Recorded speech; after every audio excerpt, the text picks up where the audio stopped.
本节目由拍照就能赚，拍得多赚得多的闲鱼独家冠名播出。自适应喜临门呼呼任性睡。本节目由喜临门呼呼联合赞助播出。我是真的觉得特别好，整个的就是节奏，就是感觉是非常非常老练的。应该是吗？很稳，对，很稳的，很老练。听那念佛经好多年了，这人肯定稳啊。你这个段子很多年前我就听到别的人跟我讲，有一个叫吴鼎的演员讲一个，我是第一次听说念佛机，就是因为别人说哇他讲那个段子太好笑了，但我具体我不知道是什么段子，但我已经听过别人说吴鼎的段子很好笑，就是因为这个。对我当时都想带货去了。哎，我有人演出，好多观众说我也想买一个，我说可以可以。哎，吴鼎，据说你有心愿呀？因为我很喜欢周老板啊。我人生第一次看脱口秀线下演出就是看的周老板，当时就很喜欢他，他是我的脱口秀启蒙，所以就希望能得到周老板的认可。怎么个认可？因为周老板是天花板嘛，对吧？我吴鼎嘛。对。哦，这么个哦。所以你的意思是要说什么？我让周老板说一句：吴鼎的喜剧能力在我之上啊。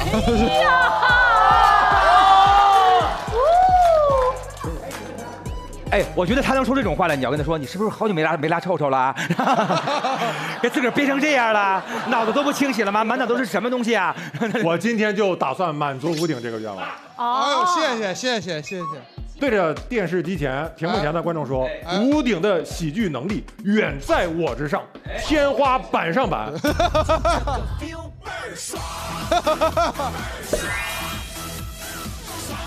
你以为是个好事情啊？以后吴鼎你去演出，别人介绍你都这么介绍。吴鼎，哎，周老板大家知道吧？哎，好笑吧？吴鼎比他好笑100倍。然后有请吴鼎。你也真的很坏了。哎呀，你就演去吧。理解他的痛苦。我们只限这个节目啊。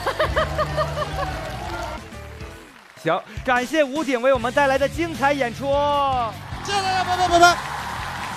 谢谢吴鼎。为什么想要参加这个节目？找一个新的尝试吧。比赛我是真比不明白。加油！之前也上了2年综艺嘛，其实效果我个人觉得非常差，因为比赛那个高压环境下我太容易变形了，就是想换个形式嘛，看看这种就比较放松嘛，没有那么大压力。风雪压我2、3年，他不能再压我2、3年吧。接下来这位演员他非常的美味，因为他的名字叫做鸡翅。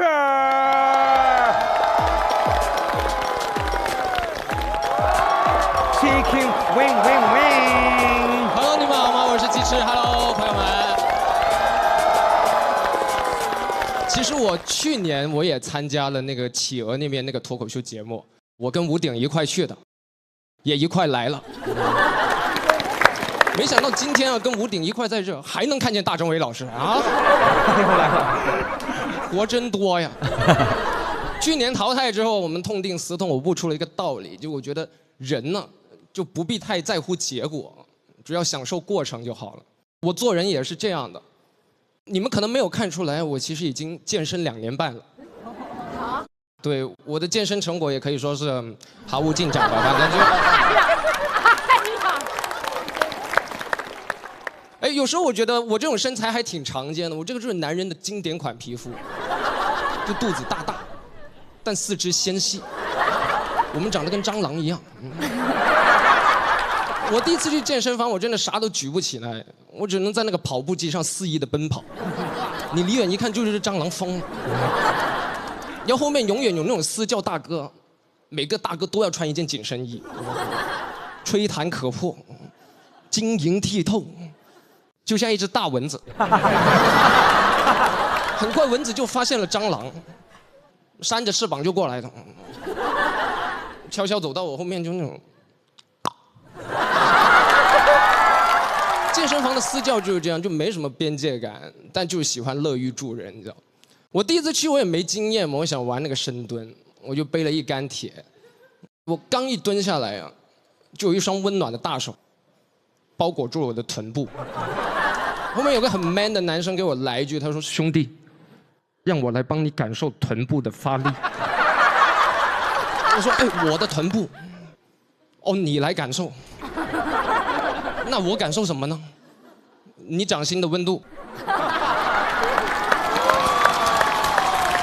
一个人在大城市打拼这么多年，第一次感受到背后有人给我兜底，蛮奇怪的，你知道吧？哎，我也有体验过那种私教课那种体验班，真的体验非常不好，太燃了，训狗一样训我。每个教练看见我就 Come on good boy， 我在旁边累的。体验完就让我办那个课，那个课真贵啊，最便宜的私教课也200-300块钱一节，我就很烦那种健身房那种大哥，每天就催着我们办课报班，每个人都有那种励志的口号。你们有没有听过那种，就是我一不办课不办班，那个教练就催我说，哎，你难道不想成为一个更好的自己？我说我想，但也太贵了，对吧？我觉得这个时代很奇怪，好像非逼着我们变好，对吧？但其实变好其实很奇怪，就变好你一定要花钱健身，花钱学语言，花钱学乐器，就为什么变好一定要花钱？老实讲，我现在在变好的同时，我也变穷了。我今天可以说是又好又穷，我好穷。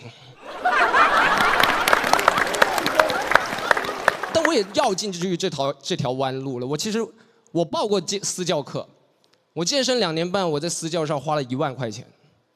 练成这个样子，我有时候觉得就健身没有必要找私教课。我健身2年半，我最大的收获就是我接受了不完美的自己。我觉得就是胖胖的也挺好，多少人想胖还胖不起来呢？胖点好，我觉得没有必要活在那种世俗对你的那种常规审美规训里，非要你腹肌胸肌就这么昂扬挺胸的干嘛？对吧？我算是悟了，朋友们，我感悟了。我健身2年半。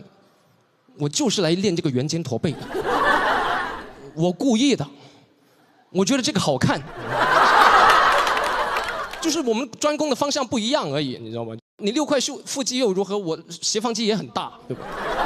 你们审美不要这么单一啊！我觉得这个挺好看的，对吧？就斜斜的，而且很方便工作。你练得这么精神，你坐在工位里，我是老板，我都想 PUA 你，你看起来太能扛了。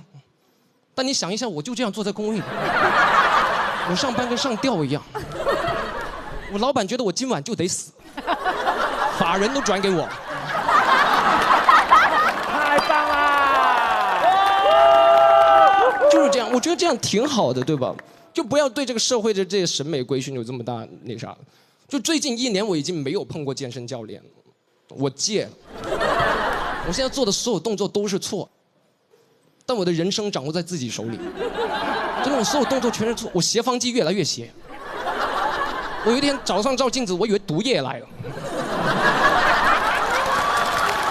别练了，朋友们，真的，我就很烦。我感觉这个时代好像有一种自律霸凌，你知道吧？每个人都告诉你，你得变好，你得变好，所有教练都告诉你，你得变好，对吧？那些健身博主还每天说，哎，我在变好，我每天都在吃草，我很自律。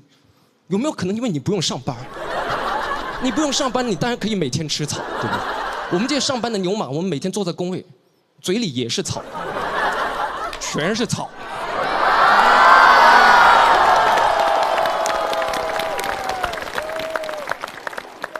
我们那个项目就是草草了事，你知道吧？所以我有时候我从这个角度思考问题，我也能理解那些教练，因为我发现教练大哥也在上班，他们也在工作，他们那么浮夸，不过是工作的一部分，都是牛马。只不过我下班的时候他上班，是一匹下班马碰上一匹上班马。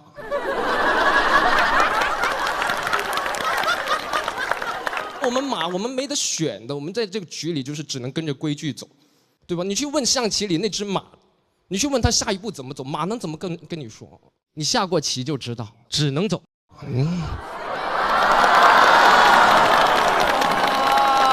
在这等着呢。这是我们马的所有规则了，对吧？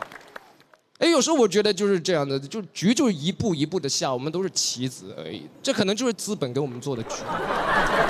谢谢你们，我是鸡翅，感谢。